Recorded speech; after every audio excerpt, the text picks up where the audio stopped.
Siap.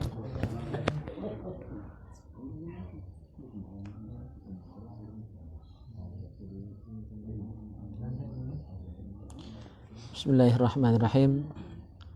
Assalamualaikum warahmatullahi wabarakatuh. Alhamdulillahirabbil alamin wassalatu wassalamu ala asyrafil anbiya wal mursalin wa ala alihi wa sahbihi ajmain, amma ba'du. Al-mukarramun ikhwani fillah rahimakumullah, bil khusus sahibul bait Pak Gupar yang sudah menjadi tuan rumah dari Ta'lim Al-Maghfirah kita ini untuk kesekian kalinya. Ya, alhamdulillah, makasih, semoga berkah tuan rumah, keluarganya sakinah mawaddah warahmah, anak-anaknya, cucu-cucunya nanti insyaallah soleh-solehah semua, hafal Quran gala, hafal hadis gala, ya kan? Dan tentu menjadi orang yang berilmu dan mengamalkan ilmunya. Dan tentu juga kita semua. Jadi jangan pula ketika kita mendoakan orang lain itu kita iri. Hakikatnya mendoakan orang lain juga mendoakan diri kita sendiri. Bahkan yang mengaminkannya malaikat. Ya, kalau kita mendoakan orang, itu yang mengaminkannya malaikat. Jadi bukan hanya kita, tapi malaikat pun akan berkata, kamu pun akan mendapatkan doa yang sama. Nah, itu yang ngomongnya malaikat. Ya. Jadi alhamdulillah kita atas rahmat Allah, meskipun di suasana yang dingin, ya agak lain malam ini. Tadi saya pun ngajar di Masjid Jami' Syuhada tuh agak sungkan muka mulut tuh karena bawaan dingin ini. Hujan sehari-harian, ya kan, sampai malam ini pun masih rintik. Tapi alhamdulillah keistiqomahan kita, kesungguhan kita membuktikan kita bisa hadir pada malam hari ini. Ini sungguh adalah nikmat terbesar dari Allah Subhanahu wa taala. Amin. Salawat dan salam semoga senantiasa tercurah limpahkan ke hari junjungan kita Nabi Muhammad SAW serta keluarga, sahabat dan pengikut beliau. Kita bahas kitab Syarhus Sudur dulu. Minggu tadi kan sempat dibahas. Kita bahas fikih tentang tiga pekerjaan paling afdol. Bertani, berdagang, sama usaha pertukangan, ya, dan lain sebagainya. Jadi ternyata dari tiga usaha itu kemarin yang paling afdol adalah berdagang, karena itu pun adalah bagian dari usaha Nabi. Nabi sempat berdagang bahkan di usia muda, masih bujang. Jadi bisnis Rasulullah itu lagi bujang. Setelah beliau dagang, akhirnya bosnya kepincut, yaitu Siti Khadijah, kepincut sama beliau, nikah. Jadi profesi dagang itu luar biasa, dan ini mayoritas adalah para pengusaha. Ini termasuk bisnis, ya, usaha yang dilakoni oleh Rasulullah Shallallahu Alaihi Wasallam, dan insyaallah rezekinya berkah. Ya, amin Allahumma amin. Kita karena tidak sempat bahas kitab ini minggu lalu, maka kita dahulukan, ya, bahasan kitab Syarhus Sudur. Kita akan bahas sekarang bab ma yu'inu an zikril maut. Bahasan tentang kematian. Ya. Tapi tidak usah sedih karena orang yang cerdas adalah orang yang paling banyak ingat kematian. Bab tentang hal-hal yang dapat membantu kita untuk ingat mati. Ya, jadi mengingat mati itu ibadah dan ciri orang pintar, kata Nabi. Dan kita perlu tahu apa saja yang bisa mengingatkan kita untuk bisa memperbanyak mengingat mati itu. Di antaranya adalah sesuai dengan sabda Nabi riwayat Abu Hurairah. Rasulullah sallallahu alaihi wasallam bersabda, "Zurul kubur fa innaha tudzakirul maut." Jadi kita harus memperbanyak ziarah kubur. Jika perlu tiap hari Jumat. Ya, ada teman saya itu di Palembang, ayah beliau sudah lama meninggal dunia. Tiap Jumat sudah subuh itu ceto, karena ya dekat kan rumah beliau itu di Kamboja. Makam di Kamboja itu jalan kaki 5 menit sampai ke makam ayah beliau. Itu Mas Prapto, ya. Dan beliau tuh nikah dengan adik dari guru saya, Ustadz Taufik Hasnuri. Jadi beriparan sama Ustadz. Walaupun beliau bukan Ustadz. Berkah mungkin, ya. Rajin ziarah tadi. Ya, ke makam ayah beliau. Tiap Jumat. Itu sama ibunya, sama ayu-ayu dan adik-adiknya itu ke meraya. Berjalan kaki dari rumah ke makam ayahnya. Tiap Jumat. Luar biasa berkahnya. Nah, itu mengingatkan kepada kematian intinya, ziarah itu. Ya, mengingatkan kita kepada kematian, bahwa kita akan nyusul, ya, wa inna insyaallahu bikum lahikun, ya kan, kita akan nyusul almarhum itu Dan ketika kita ingat kita bakal mati, kita bakal nyusul, maksudnya itu bersiap-siap.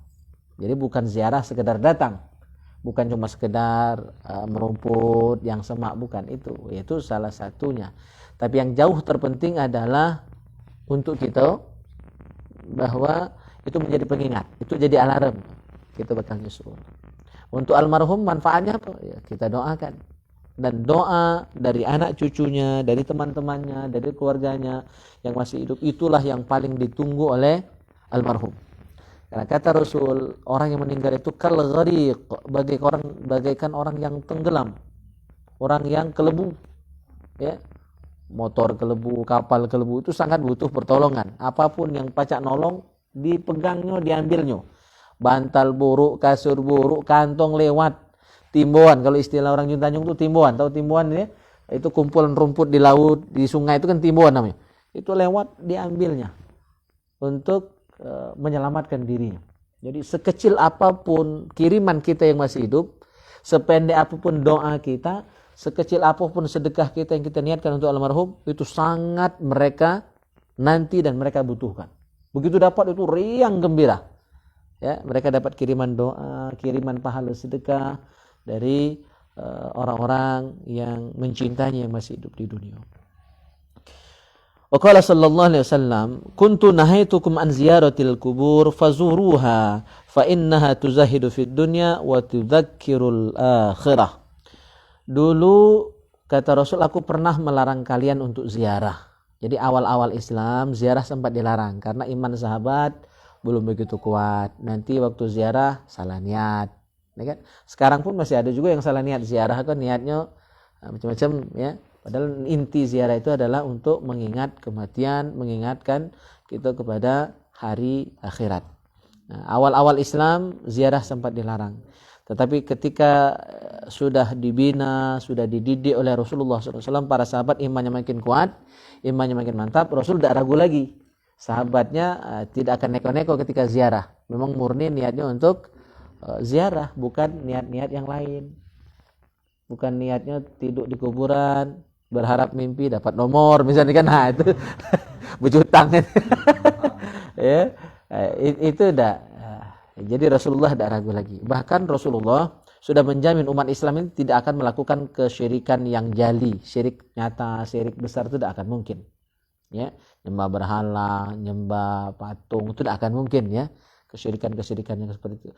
Yang paling Rasulullah khawatirkan adalah kita ini melakukan syirik khafi, syirik samar. Itu yang Nabi paling takut. Ya, kalau nak nyembah berhala itu sebodoh-bodoh itu tidak mungkin. Nak nyembah apa matahari, bulan, sebodoh-bodoh orang Islam tidak akan mungkin. Rasul sudah jamin itu. Nyembah kubur itu tidak mungkin. Ya. Yang paling Rasul khawatirkan adalah kita syirik khafi, syirik samar. Apa syirik samar itu? Riya, minta alam. Ya. Minta alam, apa lagi? Minta puji, bangga diri dengan amal kita, dengan ibadah kita. Nah, masuk kita ikut taklim ini. Kalau ada kebanggaan, ya, merasa bangga, yang lain kita remehkan, kita merasa majelis kita jauh lebih baik dari majelis yang lain, itu ujub, tidak boleh. Saya dan kita semua tidak boleh punya perasaan seperti itu. Majelis kita masih jauh, banyak salah, banyak kurangnya. Kita adalah orang-orang yang sedang berupaya untuk menjadi orang yang lebih baik, belum jadi baik. Ya, nah, ketika ada perasaan itu syirik khafi namanya itu, syirik yang samar, itu paling bahaya. Paling bahaya karena banyak tidak sadar. Ya. Maka kita hadir di majelis ini untuk saling ingatkan, untuk saling nasihati ketika ada kesombongan di hati, ada ujub, bangga diri, ada riak, minta alam, ya, minta puji dengan seluruh amal kita, ibadah kita atau ta'lim kita ini, nah itu harus disingkirkan jauh-jauh. Itu perusak amal. Imam Ghazali nyebutnya itu apa tuh? Al-muhlikat. Ya, jadi sifat-sifat tercela di dalam diri kita itu yang disebut oleh Imam Al-Ghazali itu al-muhlikat. Al-muhlikat itu yang membahayakan, yang merusak, yang menghancurkan amal. Habis sebanyak amal kita. Kalau ada ujub, bangga diri, ada riya, ada sum'ah, ada sombong. Ya, gitu. Nah, tujuan kita ziarah yang awalnya sempat dilarang oleh Rasulullah, tapi untuk sekarang tidak dilarang lagi selama kita ziarahnya dengan adab-adab.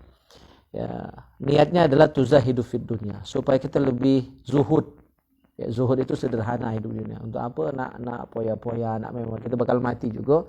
Maka ketika dititipi Allah harta, kita tidak ada tidak berpoya-poya, tapi kita gunakan sebagai wasilah untuk berbuat baik. Ya, harta tadi untuk nyumbang masjid, untuk nyantuni yang lemah, yatim piatu, ya kan, untuk nyukalkan anak di pondok. Itu karena kalau kita nak masukkan anak ke pondok, buntu kan tidak baca juga. Jadi harta itu perlu. Nah, tinggal caranya dipakaikan ke mana. Ya, kalau disumbangkan, dibantukan, dibangunkan masjid, pondok itu bagus. Karena kita tidak pacak muat masjid sebagus masjid Nurul Ihsan Remiling itu kan bagus tuh, emas galau tuh kan. Walaupun cat bae emas itu kan. Ya, seindah gapuranya masjid Nurul Ikhwan, ya, dalam kacang. Itu tidak akan ada kalau kita orang Islam buntu kali. Ya kan? Jadi harus ada yang soge, yang kaya, yang pengusaha. Tinggal dipakai untuk apa duit tadi. Kalau untuk kebaikan, bagus. Aku udah pacak beli kitab. Kitab ini mahal. Man buntu udah pacak beli kitab. Berapa harga kitab ini? 187. Kitab setebal ini. Jadi, nak berhaji, nak berduit, mengkati duit. Nak daftar untuk dapat nomor itu selebih juta, ya kan? Ya. Jadi harta itu perlu.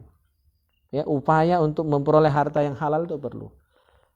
Jadi jangan pula anti kekayaan. Jabatan perlu silakan, yang ada ilmunya nak jadi pejabat silakan. Tinggal digunakan jabatan tadi untuk kemaslahatan umat. Jadi tidak mesti kita yang belajar agama ini harus buntu. Ya, tidak mesti. Ya kan? Bisa jadi kadang-kadang karena kebuntuan jadi lebih sesat. Maka Nabi pernah ngomong kadal fakru ayakuna kufron. Bisa jadi fakiran, kemiskinan itu akan menjadi sebab orang itu lebih dekat kepada kekufuran. Banyak orang murtad gara-gara miskin. Iman tidak kuat, iman lemah, miskin pula. Ada orang datang ngajak pindah agama, sekardus mie, selesai, iman hilang. Jadi butuh iman yang mantap, ekonomi yang kuat, jabatan yang tinggi silakan. Asal kita mampu untuk mengemban amanah tadi dengan baik. Wa tudzakirul akhirah, dan ziarah tadi akan mengingatkan kita akan akhirat. Dalam hadis lain disebutkan intinya sama tapi saya ambil yang agak beda dikit. Fa inna fiha ibrah. Ketika kita ziarah itu merupakan ibrah, pelajaran. Ini ngambil pelajaran. Apa? Yang dulu pejabat tinggi, raja mati, ya kan, orang kaya mati. Orang buntu mati, yang lah nikah, yang jomblo mati. Tak pandang bulu kan? Nah, jadi kan ketika ziarah itu ibrah, pelajaran. Jadi ambil pelajaran. Maka penceramah paling hebat itu bukan Kiai Zainuddin, kematian. Bukan UAS, ya, kematian. Karena kalau dengar ceramah itu kan teori. Termasuk kita ngaji ini teori. Ya. Yang langsung memang akan membekas itu ketika kita menghadir orang yang sedang sakaratul maut, ya, mandikan jenazah, ya kan, mungkus mayit. Nah, itu yang akan terasa nian. Itulah nasihat paling berguna. Ya. Jadi ambil pelajaran. Jangan takut, ya, ketika ada yang meninggal kita miluk nimbrung, miluk ngurus. Minimal kalau tidak baca ngawasi. Awasilah ranap. Ya. Raga tambah ruh itu. Jasad tambah ruh itu. Awasilah baca pesat. Aku kayak gitu itu juga. Nah, itulah penceramah paling hebat. Kalau tak sadar nyingok almarhum itu berarti hatinya lah keras. Bahkan mungkin hatinya lama mati. Lagi sanggup berkelakar depan mayat itu. Ya, Allah. Kan ada itu kelakar ketahuan. Tong enggak main gap di situ. Aduh. Besar kelakar tadi kan. Depan mayat pun masih nak kelakar. Ada tempatnya. Terus dari Anas hadisnya marfu, kuntu nahaitukum an ziyaratil kubur ala fazuruha fa innaha turikul qalbah. Nah, ini manfaat kita ziarah. Turikul qalbah, melembutkan hati. Jadi yang hati keras, hati mengkelok, ya, mudah ngambil hati, apa buffer di bawahnya, bawaan perasaan, ya. Kalau gitu mudah tersinggung, kan itu berarti tanda hati yang sudah keras. Nah, nak melembutkan hati itu banyak-banyak ziarah kubur, banyak nyengok orang yang tinggal, yang lagi sekarat, yang lagi sakit. Nah itu obat pelembut hati yang keras. Ya. Hati keras itu bahkan bisa lebih keras dari batu. Batu pacak dihancurkan. Hati yang keras digepuk kadang masih ada nurut. Ada yang dibunuh masih ada nurut. Nah itu saking kerasnya hati itu. Jadi walaupun wujudnya kan lembut hati itu, tetapi ketika orang yang hatinya keras itu lebih karat, itu dimarah kan kita kadang-kadang marah masih tidak nyambung, tidak ngerti, digepuk, dicubit masih tidak ngerti. Saya banyak pengalaman ya ngajar. Saya ngajar tuh sejak kelas 3 MTS. Tahun 98 lah mulai ngajar adik kelas. Sampai aliyah tahun 2001, 2002, 2003 itu aliyah itu saya ngajar kelas saya sendiri. Untuk pelajaran agama guru santai, hanya guru umum yang masuk ke kelas saya. Agama saya ngajar. Ngajar Arab, ngajar fikih, ngajar kawan-kawan sekelas deh. Sampai sekarang ngajar. Jadi udah kenal macam-macam karakter. Saya ngajar sudah dari level TK sampai perguruan tinggi, sempat juga jadi asisten dosen. Nah, itu pengalaman mengajarkan macam-macam. Tabiat, cara orang. Ya. Ada yang nak dimarah dulu. Ada yang baru diawasi lah. Santri itu kan baru diawasi langsung dia ngerti. Ada yang tidak perlu kita marah. Macam-macam. Jadi macam-macam karakter itu udah tahu. Jadi untuk melembutkan hati yang keras, amati banyak ziarah. Wa tudmi'ul ain. Kalau kita ziarah itu bisa meneteskan air mata, baca nangis, ya. Kenang dosa, kenang salah masa lalu. Jadi salah kita tuh walaupun dikit kenang terus biar tidak diulangi, apalagi banyak. Salah orang walaupun banyak lupakan. Kita ini kan kadang terbalik. Salah kita lupa, salah orang diingat terus. Padahal salah orang tadi cuma dikit, ya kan? Nah, jadi terbalik. Yang benar itu adalah salah kita walaupun dikit ingat terus. Sehingga dengan mengingat kesalahan tadi akan tudmiul ain, mengalir air mata, nyesal atas kesalahan masa lalu. Salah orang walaupun banyak lupakan, biar tidak sakit hati, biar tidak dendam, ya kan? Nah, itu caranya. Walaupun itu sulit, tapi berupaya dulu. Insya Allah plong, bahagia kita ketika tidak mungkin salah orang. Bahagia. Saya pun sedang belajar untuk itu. Dan saya rasakan, oh alhamdulillah plong baik. Terserahlah orang nak ngapain laju ke lah. Yang penting kita tidak jahat. Orang nak jahat sama gitu, laju. Jangan begitu jahat. Orang zalim terserah, dosa dia. Yang nanggung dia. Ya kan? Justru kita dapat untung kalau orang jahat sama kita. Dosa kita diambilnya, pahala diberinya gitu. Tanpa dia sadar. Jadi plong. Ya. Jadi tidak usah ingat-ingat salah orang. Salah kita yang harus kita ingat biar kita sadar. Wa tudzakkirul akhirah, dan mengingatkan akhirat ziarah itu. Nah, ini yang banyak nih. Yang salah nih. Wala taqulu hajran. Ketika ziarah atau ketika takziah, melayat, jangan ngomong hajron. Mana hajron? Hajron itu adalah fuhsyan wa qabihan minal qaul. Ngomong jorok, ngomong kotor, berkelakar, penesan, mencarut. Ya. Nah, itu dilarang ketika kita ziarah atau lagi melayat atau lagi takziah. Gitu. Satu hadis lagi bab ini. Wa akhraja aidan an Abi Dzar qala li Rasulullah sallallahu alaihi wasallam zuril kubur tudzakkiru bihal akhirah. Ziarahlah kubur karena ziarah itu akan mengingatkan kalian akan akhirat. Wal silil mauta. Nah, mandikanlah orang mati. Tadi yang saya bilang. Jadi elok mandikan. Ikut memandikan. Ya. Jadi waktu kita megang jasad almarhum yang sudah tanpa nyawa, bayangkan kita pun akan mati.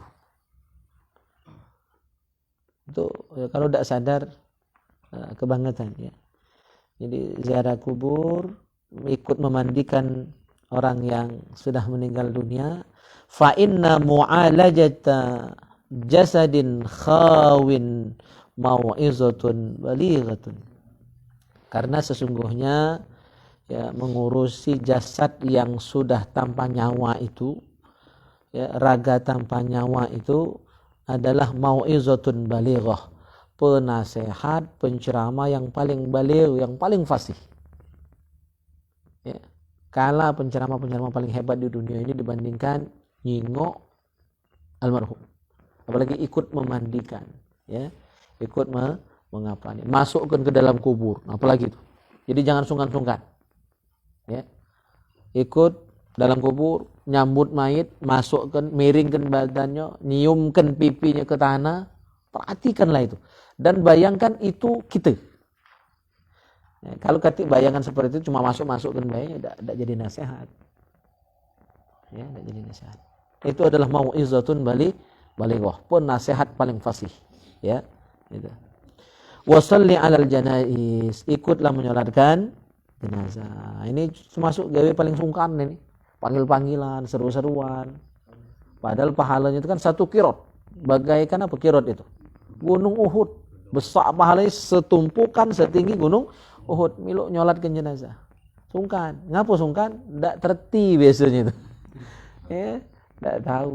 Maka tadi saya sampaikan di Masjid Jami' Syuhada ada bagusnya pengurus Persatuan Amal Kematian, pengurus masjid atau keluarga almarhum yang nak nyolatkan itu minimal diingatkan dulu.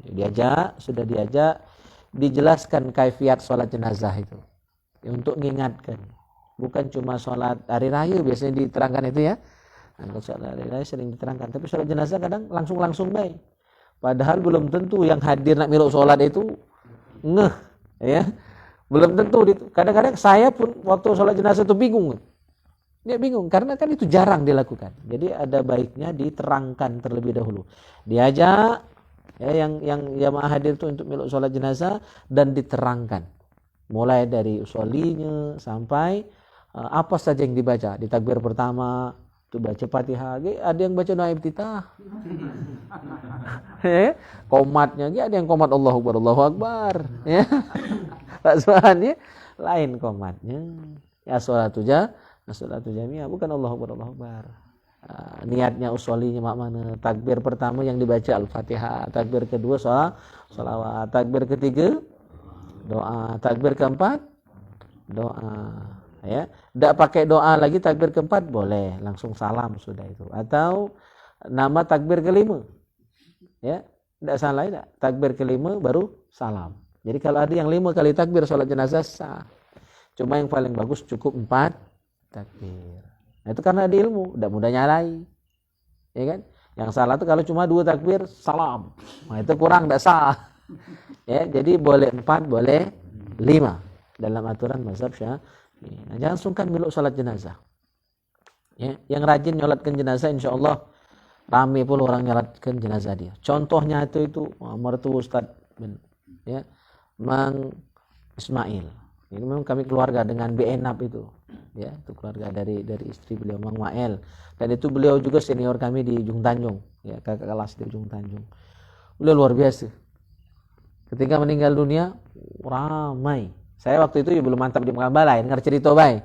Saya masih di rantauan, ya kan. Itu ramai luar biasa yang memakamkan, yang menyolatkan, ya. Nah, kan banyak saksi. Ramai luar biasa. Ngapa bisa seramai itu? Karena beliau leman kami hari, ya, rajin ngurus jenazah. Asal tekabar beliau tidak kebesaan. Nah itu, ya, bahasa gitu, tidak kebesaan. Asal tekabar ada yang dapat musibah, dia datang dulu. Ya, bukan hanya karena statusnya sebagai ketib. Saya mohon maaf, ya, autokritik untuk kawan-kawan yang jadi ketib. Sekarang yang namanya berubah, bukan lagi ketib kan, P2 UKD, P2 UKK. Itu dia cuma fokus di gawe dia nikah ke rakyat. Padahal tugas ketib itu ngeloroi agama yang ada di wilayah tanggung jawab dia itu. Ngeloroi orang meninggal gitu. Nah sekarang ada galak. Banyak kata nikah gua. Nah, Mang Mael itu contoh teladan di Pangkal Balai. Luar biasa beliau. Jadi kalau nak rame kita dimakamkan wong kaki, rame yang takziah, rame yang melayat, rame yang nyolatkan, kita ngambil hari. Ya. Tidak akan sia-sia. Keaktifan kita ketika ngurus, ya, ada yang dapat musibah itu akan dibalas, ya, oleh Allah SWT dengan kebaikan, dirame ke bulu kita. Allahu Akbar. Ya, jadi niatkan. Pokoknya saat kabar, itu tak sia. Miluk nyolatkan, miluk ngurus jenazah. la'alla dzalika zunaka. Boleh jadi dengan melakukan semua itu, ziarah kubur, ngurus ikut memandikan, ikut menyolatkan, itu akan membuat kita sedih. Ya. Orang itu kan sadar tuh biasanya ketika sedih. Makanya kita galak diuji oleh Allah dengan kebuntuan itu karena biasanya orang buntu itu sadar. Orang lagi banyak masalah tuh sadar, baru nyebut ya Allah. Inilah yang ada video tadi di-share oleh kawan kan. Waktu kapal pesawat meledak itu. Apa yang disebut? Seluruh penumpang pesawat itu, ya Allah, Allahu Akbar, Allahu Akbar. Ngapa baru nyebut Tuhan? Sare, lagi sedih, lagi ada masalah. Nah seharusnya gitu ini, kalau tidak galak dibuat sedih, tidak galak dikirim masalah oleh Allah SWT, ingat terus kapanpun dan dimanapun. Jadi zikirnya itu ingat Allah itu, berdiri ingat Allah, duduk ingat Allah, baring ingat Allah, susah ingat Allah, senang pun ingat Allah. Jadi tidak nunggu dapat musibah, baru terkenang dengan Allah itu. Nah itu seharusnya. Cuma karena kita banyak lupa, banyak lalai, nah, dikirim oleh Allah, kiriman. Apa kirimannya? Musibah. Ya, dibuntu ke, dijomblo ke misalnya kan. Berupaya nyari jodoh belum ketemu juga. Nah, bisa jadi itu untuk nyuruh introspeksi, ngapa belum ada jodoh sampai hari ini misalnya kan. Nah, ya. Ngapa masih buntu sampai sekarang. Ya, itu bisa jadi walaupun belum tentu itu alasan yang sebenarnya. Karena Allah itu sangat senang dengar kita ini meratap, merintih, ngadu, ngeluh dengan Allah. Makanya dikirim masalah itu untuk membuat kita jadi sadar kita sangat berhajat ya, amat sangat butuh dengan Allah. Jadi timbul sedih, karena sedih sadar taubat ya. Kalau taubat ya jadi orang lebih baik.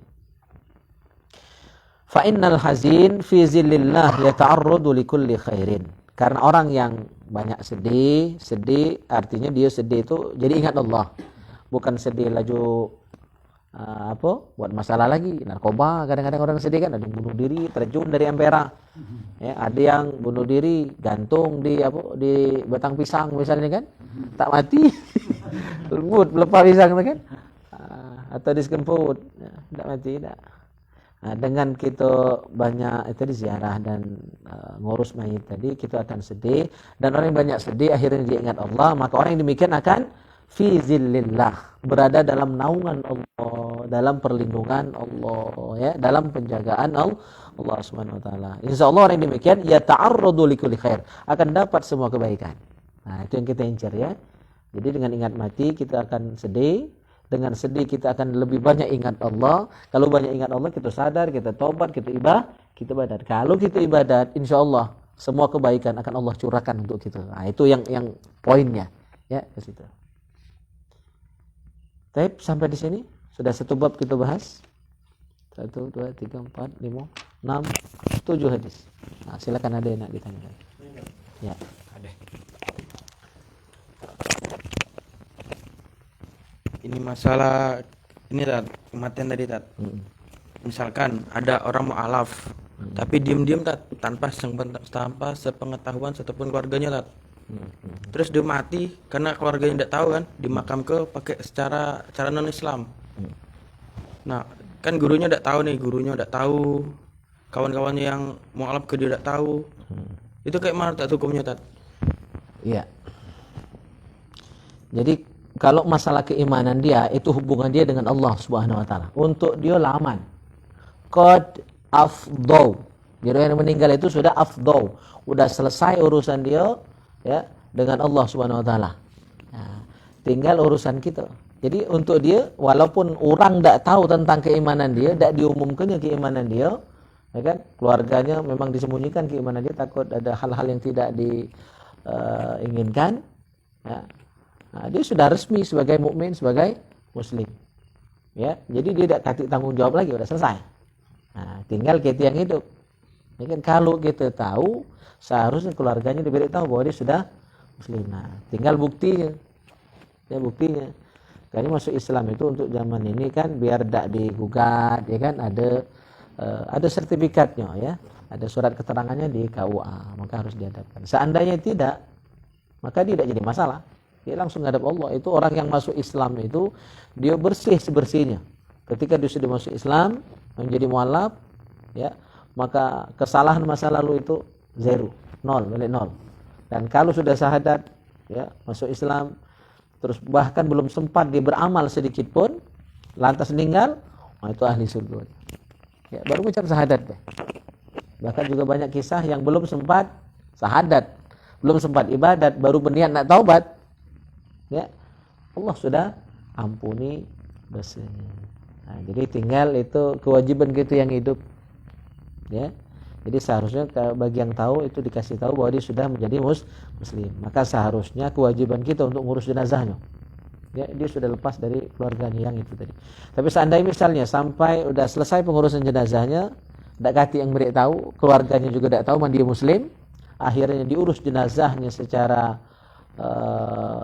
ya, Nasrani misalnya, ya, agama yang diyakini keluarganya, itu tidak jadi masalah bagi dia. Ya, karena ngurus jenazah itu tugas yang hidup. Beliau sudah afdal, sudah selesai. Jadi walaupun dia muslim, dikubur secara non muslim, ya, itu tidak pengaruh, ya, kepada status kemusliman dia. Nah, disinilah makanya perlu didata mu'alaf gitu, ya.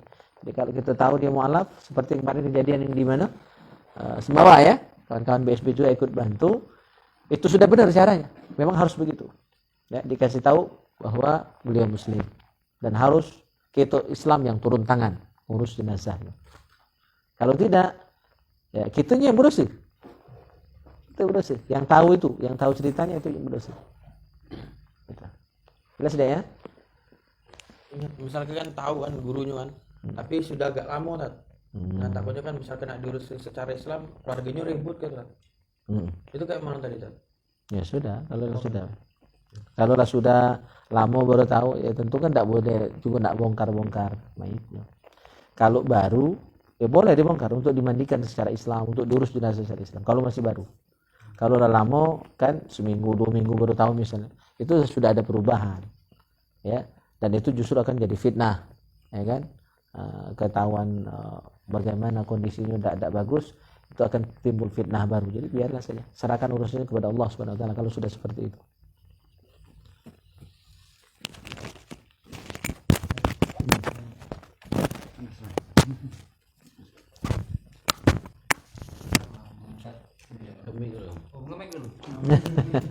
Biar jelas.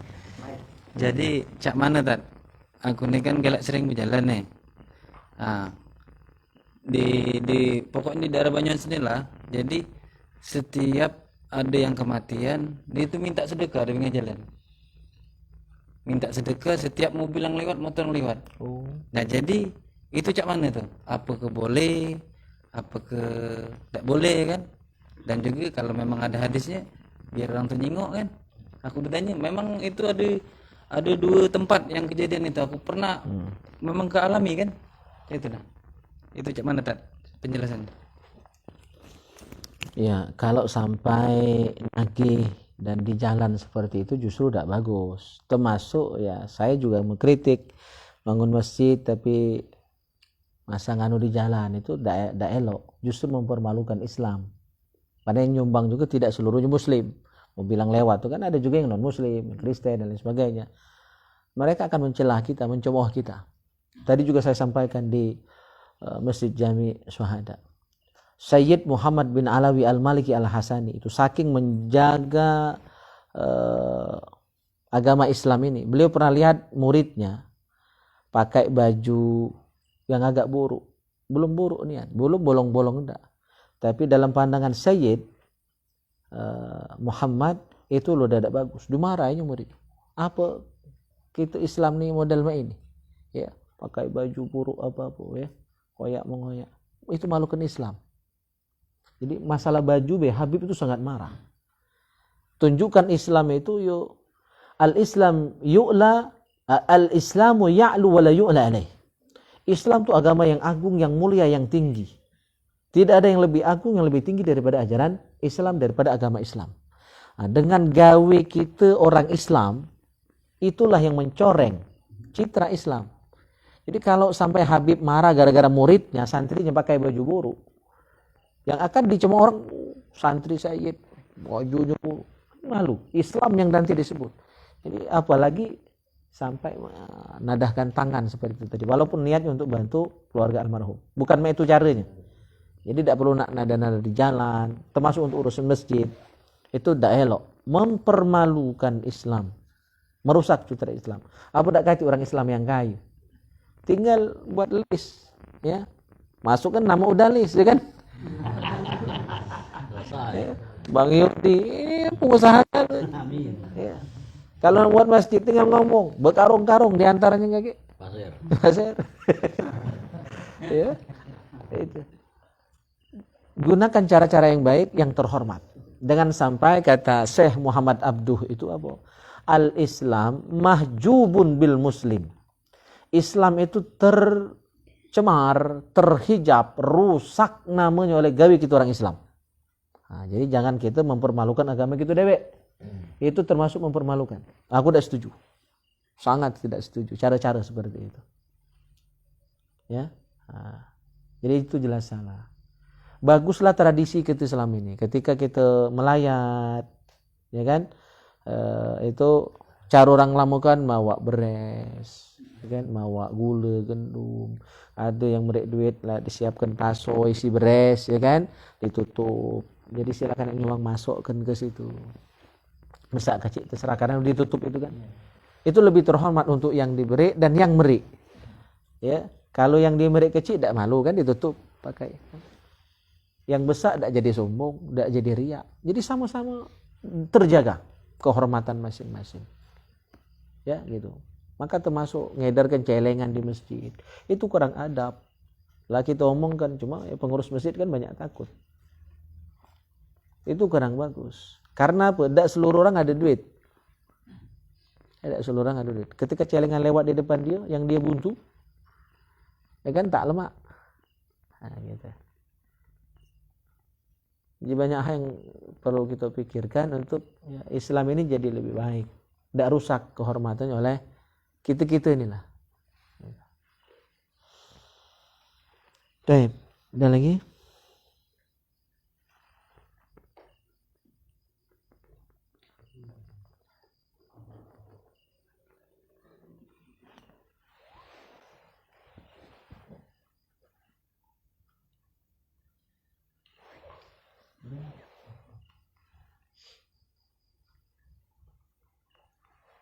Oke, terakhir kita bahas Fathul Mu'in.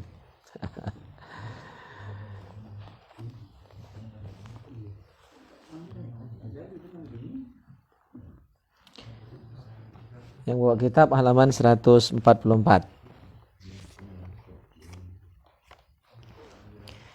Bab nazar. Jadi kita bahas masalah nazar. Ya, nazar itu apa?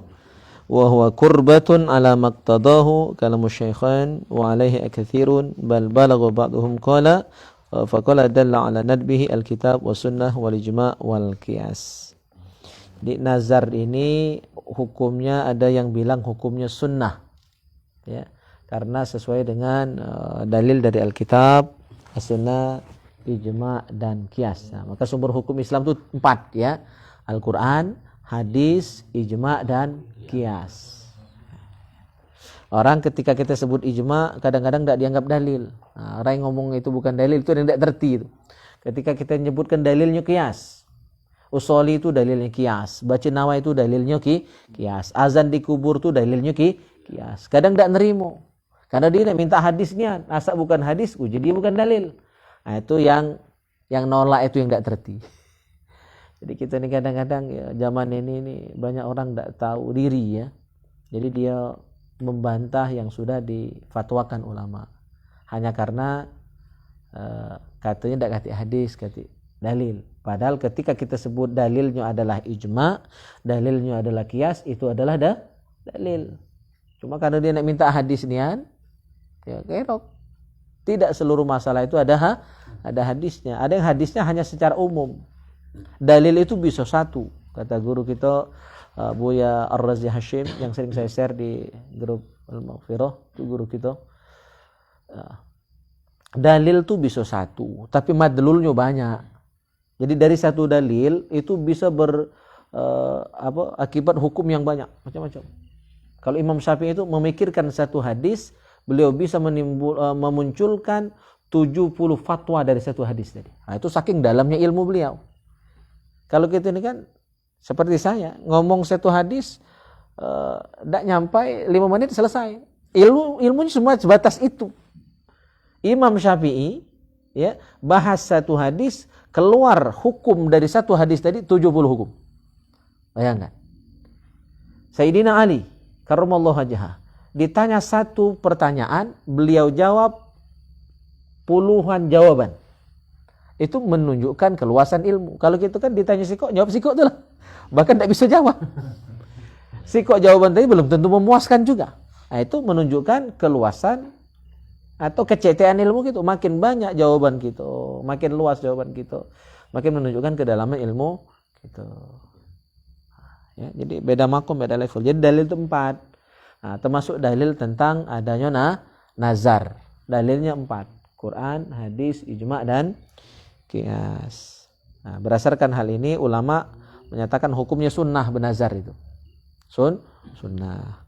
Yang kedua, wakila makruhun linnahyi anhu wa hamal al-aktsarun an-nahya ala nazril lajaj fa innahu ta'liqu qurbatin bi fi'li syai'in aw tarkihi in dakhaltud dar. Nah, ada pendapat yang kedua, nazar itu makruh. Juga ada dalil. Jadi setiap pendapat itu ada dalil, ada sumbernya. Di kitab Sahih Muslim itu ada hadis Nabi menyebutkan nazar itu tidak bisa merubah takdir. Nazar itu tidak merubah takdir. Jadi kalau kita misalnya benazar, kalau aku lulus KG, aku nak ibadah ini. Sebenarnya kelulusan kita ya itu bukan karena nazar kita, karena memang sudah takdir Allah Subhanahu wa taala. Jadi tidak ada pengaruh dari nazar kita. Jadi jangan kepedean. Mungkin karena aku benazar ini akhirnya kabul hajat aku. Bukan. Memang sudah takdir Allah Subhanahu wa taala, cuma bersamaan dengan nazar gitu tadi. Jadi jangan kepedean ya gitu. Nah, berdasarkan dalil ini ulama sebagian memandang makruh benazar itu. Tapi pendapat yang menyatakan nazar itu makruh, ini pendapat yang lemah. Pendapat yang terkuat benazar itu sunnah. Nah, yang memakruhkan pun tidak pukul rata seluruh nazar itu makruh, enggak. Nazar yang makruh itu hanyalah nazar yang namanya nazar lajaj. Nazar lajaj itu menggantungkan ibadah dengan nazar. Ya.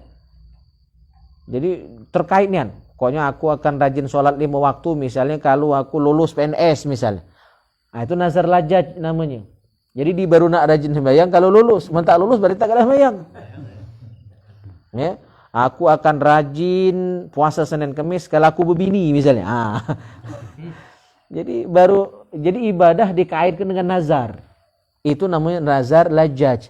Nazar seperti ini makruh. Yang benar itu ya tidak mengaitkan seperti itu. Jadi dia tidak dikaitkan dengan ibadah. Jadi nazar itu bukan yang berkaitan dengan hukum yang fardu ain.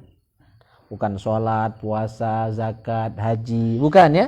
Nah, jadi nazar yang boleh itu dia adalah 3. Sesuatu yang sunnah atau fardu kifayah atau hal yang mubah. Ya, yang sunnah misalnya. Nah, itu boleh. Atau fardu kifayah boleh, atau yang mubah, ya.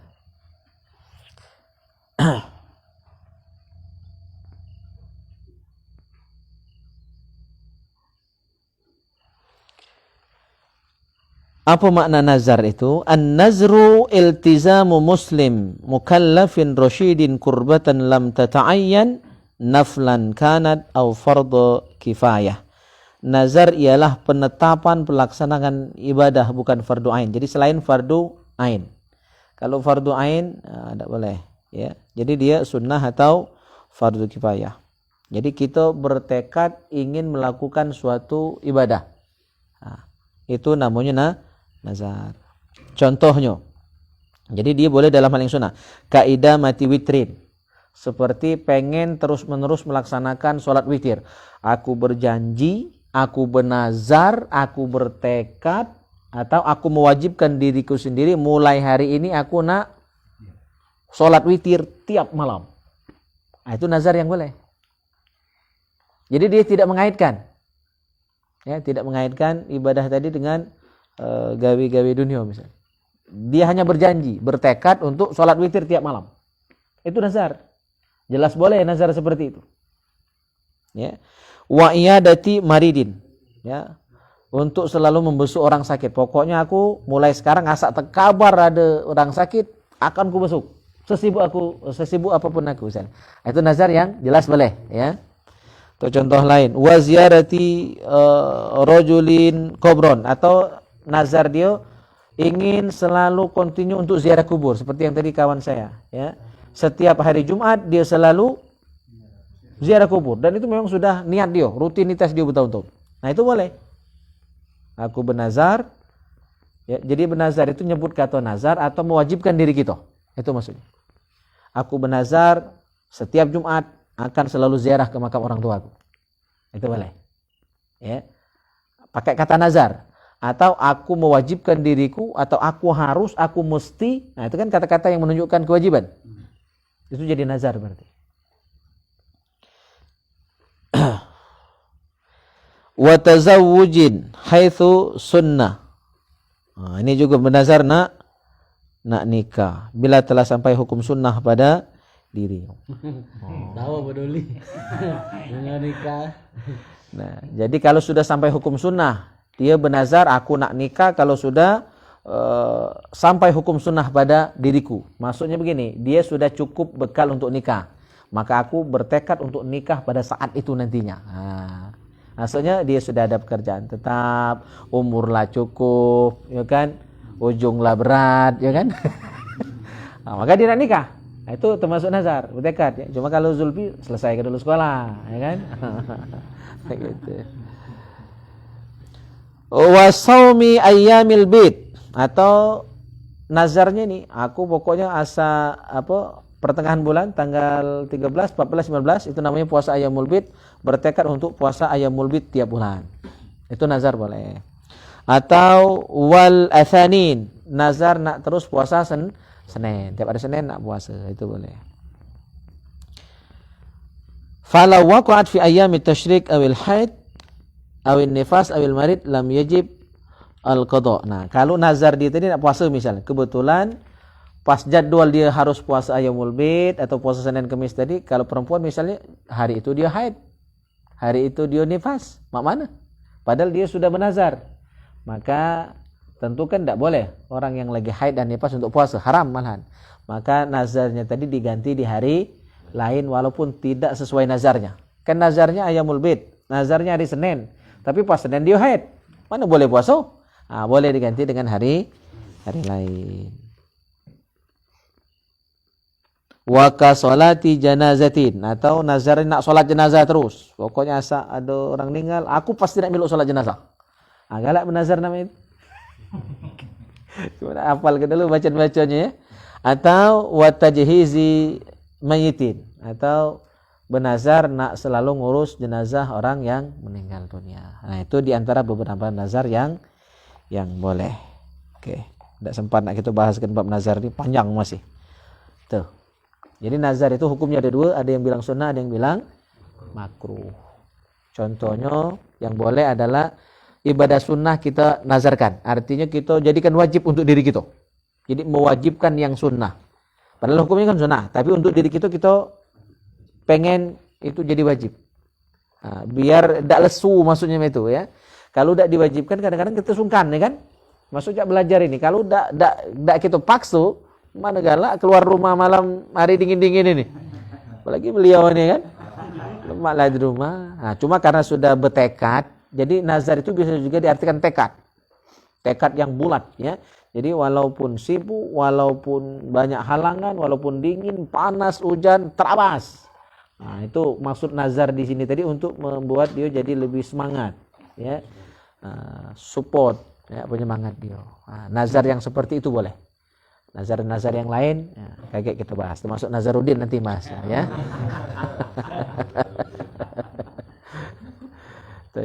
Ada pertanyaan? Iya. Iya.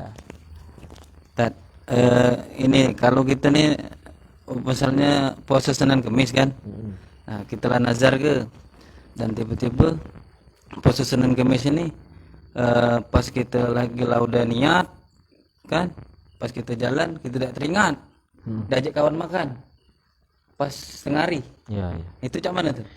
Ya, itu namanya lupa. Termasuk puasa Ramadan pun kalau lupa itu kan rizki. Asal betul-betul lupa waktu makan tadi. Lah makan habis nasi seketel ya kan? Ya, ya baru terkenang. Iya. Jadi kata ulama walaupun banyak man lupa itu rizki. Walaupun banyak asal betul-betul lupa. Jangan cacak lupa. Mencacak lupa kan? Nah itu salah. Jadi kalau memang betul-betul lupa, lanjut puasa sudah itu. Lanjut baik walaupun kenyang. Rizki itu, ya kan? Rizki dari Allah. Aku pengen dapat rizki model itu. Jika perlu puasa Ramadan itu kan tiap hari lupa terus. Nah, itu rizki berarti dapat rizki terus. Nah, kalau memang betul-betul lupa, alhamdulillah. Itu berarti rizki dari Allah dan puasanya sah. Lanjut. Nah, jangan waktu lagi makan tadi terkenang. Ya kan? Terkenang. Maka jangan dilaju ke batal. Nah, karena puasa yang tadi sudah dinazarkan, puasa Senin yang sudah dinazarkan berarti sudah jadi wajib. Iya. Maka kalau batal tak sengaja, tidak dosa. Cuma kalau sengaja membatalkan atau waktu waktu makan tadi terkenang, lagi puasa, puasa ini masih dilaju ke, maka dia berdosa.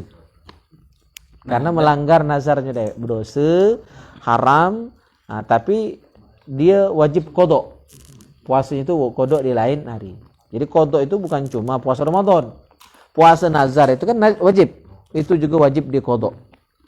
Wajib dikodok artinya dibayar di lain hari. Dilaksanakan, diganti. Lain hari. Dan juga kalau seandainya lupa ini Tat, kan mungkin lah jadi kebiasaan kan. Puasa Senin Kemis lupa sahur. Kadang tuh memang malas sahur tapi lah niat puasa. Dan juga pas kita lagi sedang jalan kadang tuh memang kita telah teringat masih teringat puasa kan, Senin Kemis. Nah ada tiba-tiba kawan ngajak makan, memang ininya kaget, puasa sunat juga ini. Cak mana itu Tat? Iya. Kalau bukan nazar, ya kita sunnah menghormati traktiran kawan. Jadi sunnah dibatalkan, boleh dibatalkan. Ya, karena menghormati kawan itu wajib. Puasa sunnah ya sunnah. Antara wajib dengan sunnah kalau ketemu, maka dulu kan wajib dari yang sunnah. Itu ya. Kalau puasa Senin Kemis yang sudah jadi nazar, jadi wajib. Ya. Kalau tidak dinazarkan kan puasanya sunnah nih. Nah, menghormati orang lain, menghormati kawan, itu wajib. Ya. Bahkan menghormati orang yang bukan kawan kita pun kalau memang layak dihormati itu wajib. Nah, antara wajib dan sunnah kalau ketemu satu waktu, maka dahulukan yang wajib. Artinya kita boleh. Ya, apalagi memang lah tekilam-kilam ya kan. Nyingok sajian tuh kan pempek pistel ini kan apalagi cuka misalkan ada masyaallah ya tekilam-kilam daripada ngiler batal ke be ya itu iya kalau puasanya sunnah cuma kalau lah nazar berarti jadi wajib puasa Seninnya tuh. Nah kalau nazar tidak boleh dibatalkan kalau memang masih terkenang dosa dia kecuali lupa tadi lanjak kalah ya laju kalah 2 biring nih kalau lupa kan. Jadi ternyata hukum itu banyak pertimbangan kan, satu hukum tuh tidak sekok labetnya macam-macam tergantung sebabnya alasannya. Baca ingatnya dah banyak itu. Jadi kalau kita tidak begawe ke nazar itu dosa kan ya? Ya dosa karena nazar kan wajib. Bernazar itu sunat. Atau tadi pendapat kedua bernazar itu makruh. Sebelum, ya kan? Ketika sudah dinazarkan jadi wajib. Paham ya bedanya? Nak bernazar itu sunat atau makruh, tapi ketika sudah dinazarkan jadi wajib. Tak digawekan dosa. Dan ditebus. Ya, maka hati-hati bernazar. Jadi nazar itu harus kita ucap ke? Tandanya kalau untuk dalam diri itu berdua. Oh ya. Oh. Cuman tidak niat nazar itu. Iya. Aku tuh pengen bemek nih, terala apa ibadah main nih kan, Iya. malam. Iya. Cuma itu maksud nazar apa tidak kira? Tidak. Nah, ya. Jadi nazar itu baru dicatat sebagai nazar kalau terucap. Oh, itu ya. Kalau terucap, kalau dalam hati itu masih mikir-mikir. Jadi jangan basi ngomong. Iya, masalahnya. Kalau lah teromong, terjanji nazar wajib, dosa ditagih. Dah usahakan gitu. Nabi Ibrahim itu pun ditagih kan? Ya. Nabi Ibrahim, kenapa Nabi Ismail itu diminta oleh Allah untuk disembelih? Itu karena omongan Nabi Ibrahim sendiri. Ketika beliau belum punya anak, beliau sempat ngomong. Waktu itu kan kurban. Tiap tahun beliau kurban. Dan kurbannya itu ribuan unta. Bukan siko. Ya, unta, sapi, kambing, domba ya, beliau korbankan.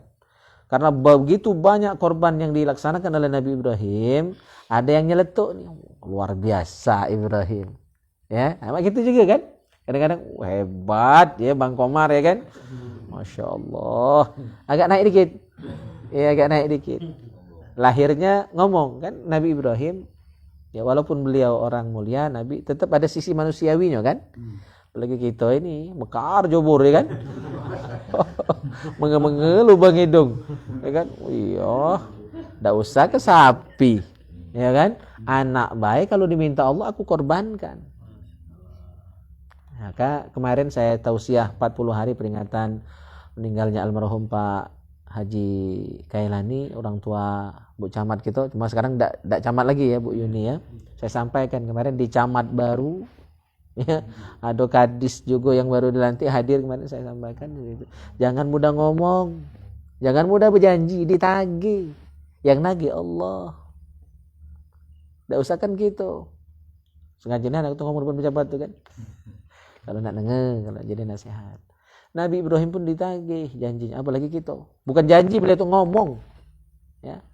Nah, cuma ringan omongan itu karena beliau waktu itu belum punya anak, ya kan? Nah, akhirnya berapa tahun kemudian, lah sudah tua, umur beliau dan istrinya baru dikasih keturunan, Nabi Ismail. Umur setahun, 2 tahun, belum. Pas umur 15 tahun, Nabi Ismail itu lagi bagus-bagus ini kan 15 tahun tuh, Cak Kahfi inilah. Berapa Kahfi? 15. Hah? Pas nian namanya kan. Pas umur 15 tahun, Nabi Ismail, dalam kitab Ar-Rahiqul Mahtum dikisahkan Nabi Ibrahim mimpi berturut-turut. Yang mimpi itu bukan cuma Nabi Ibrahim, istrinya pun mimpi ternyata. Ya, sama mimpinya. Ya, diminta untuk mengorbankan sang anak disembelih jadi kurban. Nah, yang jarang disebut adalah asal usul diminta itu ngapo. Omongan Nabi Ibrahim sendiri sempat ngomong. Karena ringan kan, ketika belum ada itu kan ringan kan, sama cak gitu nih. Mana aku kaya kaki, wah modal lah itu. Pas kaya lupa. Mana aku jadi pejabat kaki, gampang, bagus jalan ini, ada koral dikasih gol itu kan, mulus, ya kan, berplus. Pas jadi lupa. Nah, makanya ditagih. Jadi nazar itu jangan mudah-mudah menazar. Jadi tidak disarankan sebenarnya menazar itu. Ya, saya lebih sepakat tidak usah banyak menazar. Apalagi yang salah-salah. Kalaupun nak menazar yang mudah-mudah baik. Ya kan? Kalau aku lulus lagi, aku nak makan nasi. Ya, yang lama-lama baik kan. Tidak usah yang bayar-bayar. Ya, kalau dapat gawean lagi, nak berbini aja selfie kan. Nah, tidak apa-apa, padahal ya. Ada ya kan? Nazar tu yang lemak-lemak baik. Yang mudah, jangan yang sulit-sulit. Karena ketika ditagih kaki, kalau lupa ditagih.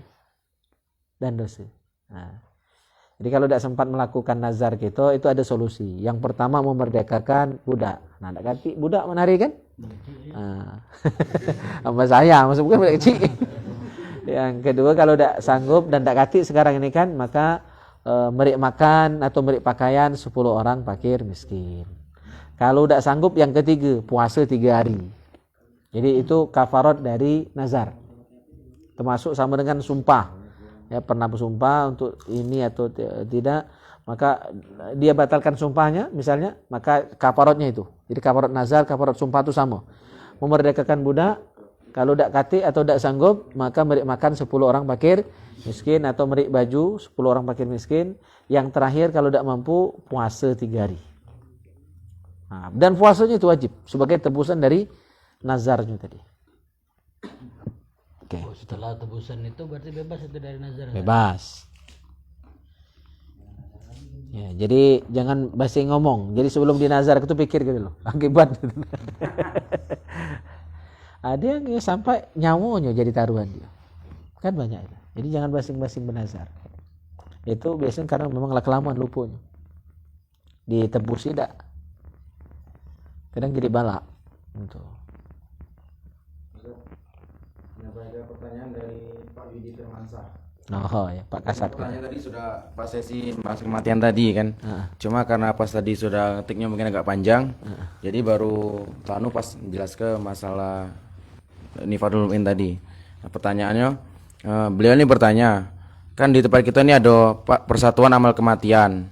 Nah, kata beliau, apa boleh seluruh rangkai mengurus jenazah kita serahkan ke persatuan amal kematian?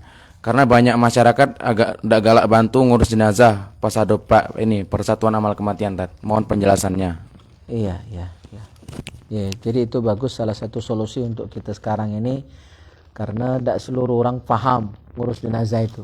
Maka dengan adanya PAK atau PAKEM atau apapun istilahnya itu, perkumpulan persatuan untuk ngurus ya orang yang meninggal dunia, mulai dari ngafani dan seterusnya sampai takziah, itu kan rata-rata orang-orang yang ada di PAKEM itu bagus ya, karena sekarang banyak ahli musibah pun yang tidak paham, mengaji pun tidak pacak, apalagi tidak ngurus jenazah, tak imam sholat. Walaupun sebenarnya yang paling afdol itu adalah keluarga ya, laki ninggal bini yang ngurus, bini ninggal laki yang ngurus, itu yang paling afdol.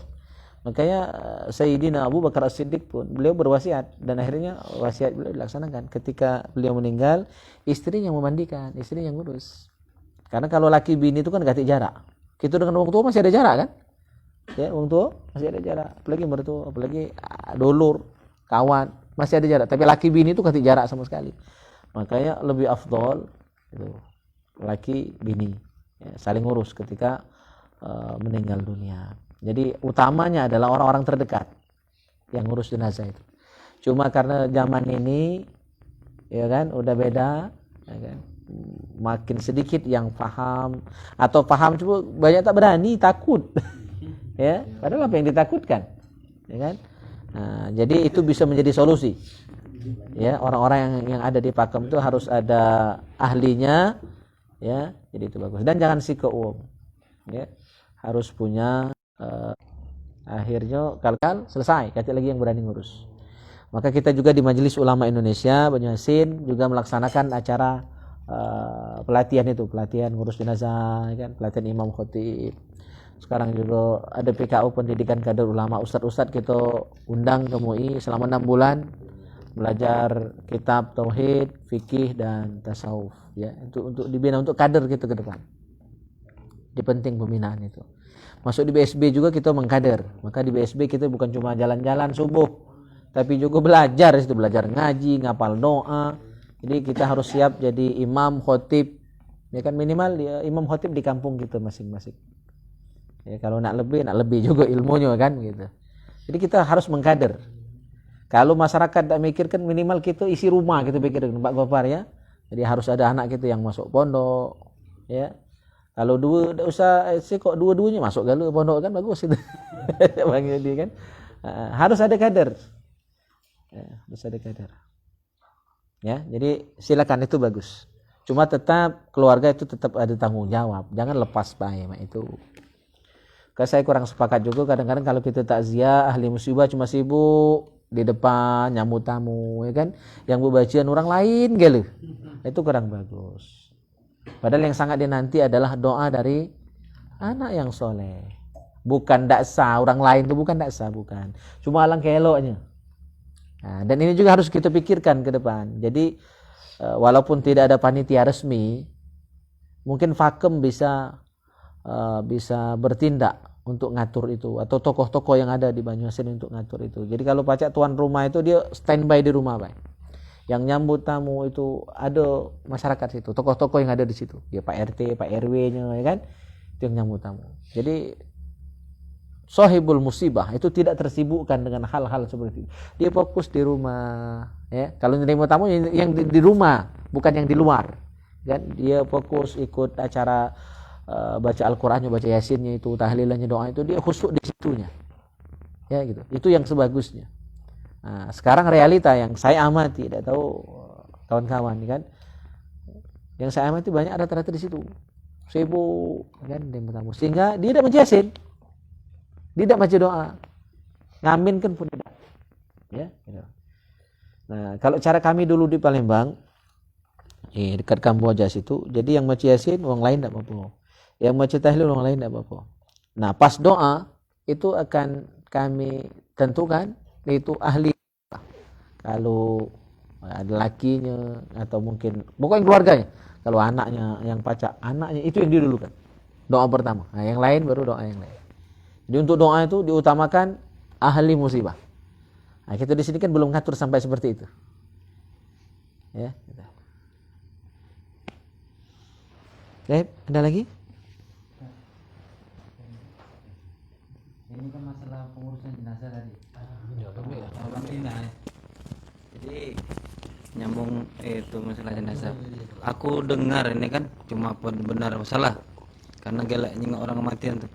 Apakah sah, apakah tidak sah atau suami atau istri kalau yang meninggal itu milu setelah di mandi ke apa tidak boleh lagi milu itu ke jenazah lagi apa itu batal kata orang tuh kan. Nah, itu kan kebanyakan aja itu kan di dusun-dusun tuh. Atau suami itu udah lepas ya itu sebagai tanggung jawab suaminya kalau udah meninggal tuh katanya. Apa tidak boleh lagi mandi ke jenazah, tidak boleh lagi. Sedangkan aku dengar tadi dengan Ustadz katanya boleh ngurusi suami atau istrinya. Itu Cak Mata. Jadi bukan hanya boleh, sunnah. Jadi sunnah itu di atas boleh. Jadi tingkatan hukum itu kan boleh, terus sunnah, wajib. Wajib itu pun ada wajib kifayah, ada wajib ain. Yang tertinggi itu wajib ain. Nah, jadi status suami ngurus jenazah istrinya atau sebaliknya itu sunnah, bukan boleh. Kalau boleh itu maybe yes, maybe no. Ya, enggak payu, tidak sudah. Tapi kalau sunnah itu di atas itu harus lebih baik. Ya. Ya, orang dusun. Iya. Jadi yang kita dengar itu silakan orang ngomong. Cuma yang harus dijadikan patokan adalah omongan itu omongan yang ada dalil Al-Qur'an, hadis, ijma', qiyas. Ya, nak merepetlah di ngomong katik dasar tak baca dipakai. Ya. Bukan kita meremehkan orang dusun walaupun omong orang kota juga, ya, kalau katik dasar tak bisa didengar. Ya. Ini bukan masalah dusun kota, ya, tetapi adalah yang kita jadikan landasan adalah Al-Quran, hadis, ijma' dan qiyas. Dan ini amal dari salafun saleh. Abu Bakar As-Siddiq. Kurang apa beliau? Beliau berwasiat kalau beliau meninggal nanti istrinya yang memandikan. Khalifah Rasyidin yang pertama. Dan Nabi bersabda, ikutilah sunnahku dan sunnah khulafa Rasyidin setelahku. Ya. Addu 'alaiha bin nawajis. Ikutilah sunnahku dan sunnah khulafa Rasyidin tadi, gigitlah dengan gigi gerahammu. Artinya berpegang teguh. Jadi Abu Bakar seperti itu. Ngapa kita nak lain dengan Abu Bakar? Kalau alasannya membatalkan wudu dalam mazhab Syafi'i, maka patut kita pahami bersama bahwa ketika bersentuhan laki perempuan yang bukan mahram, suami istri kan bukan mahram, maka batal wudu. Itu kapan berlakunya? Kalau sama-sama hidup. Ya, maka belajarnya harus lebih dalam lagi. Jadi yang batal itu kalau sama-sama masih hidup. Nah, ketika salah satu sudah meninggal dunia, maka yang batal hanya yang hidup. Wudu orang mati tidak batal dengan disentuh oleh orang yang hidup. Beda kan? Nah, kalau sama-sama hidup batal galau. Kalau ada yang mati ada yang hidup, maka yang batal yang masih hidup. Gitu. Itu perlu diluruskan berarti ya. Nah, tapi mungkin itu sebatas apa ya? Pelarangan itu bukan secara hukum, tapi secara adat saja. Karena biasanya kan kesedihan sang istri atau suami ditinggal wafat oleh pasangannya itu kan lebih dari kita yang bukan pasangannya kan. Jadi khawatirnya waktu mandikan tadi ya, kesedihannya itu akan berlipat-lipat. Nah, itu baik mungkin alasannya. Tapi secara hukum tidak masalah. Ya, jadi itu faktor adat khawatir. Ya, pertimbangannya khawatir. Bukan hukum. Takut kaki tambah ngeri nangis kan tambah sedih. Nah, oke, kalau memang seperti itu memang lebih baik orang lain. Cuma kalau dia termasuk istri yang kuat, suami yang kuat, ya menahan kesedihannya tidak masalah. Gitu.